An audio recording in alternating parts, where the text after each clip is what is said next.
Hey everyone, I'm Maniac, former professional player, now turned into analyst for a couple of years. I'm here to talk about BLAST Showdown. Matter of fact, I just left Copenhagen and I arrived in Stockholm here for DreamHack Winter. But I just want to reflect on Showdown and one of the qualifying team, which I believe is the biggest winner of the weekend, and that one is mousesports.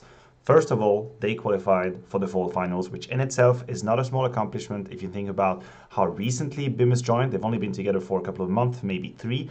So that's a great result for them. And then the fashion with which they qualified. First of all, they only dropped one single map in the entire week. That was against Heroic, a 16-14 on Mirage. They won all of their other maps, and only one did they allow their opponent to make it to double digit. That was Cloud9 on Inferno. So you could say it's a pretty clear victory. It's very convincing. It's a good sign. But the key takeaway for me here is how the individuals perform during that showdown. I believe that mousesports have found the blueprint of how the individuals have to behave if they want to make it to the top, which is not going to be easy. But first of all, you have Robs being Robs. I talked about it a lot on the desk. I think he's a superstar. He's one of the best players in the world. He will be consistent. I don't think that's a big question for the future. The main difference maker, as far as I'm concerned, was Frozen.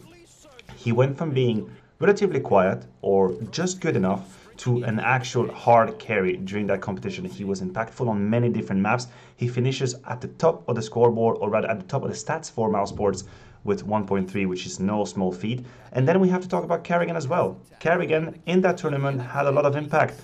In the opening frag department, he was the top of the team, 129 as well. He was creating a lot of space, creating a lot of opportunity, and they will need that. So if you can take this Carrigan, this version of Carrigan, and this version of Frozen, just push them into the future, then I believe mousesports has what it takes to be at the top. Will it be the case though? We will find out in the next few weeks or month, but for now, they got me excited for sure.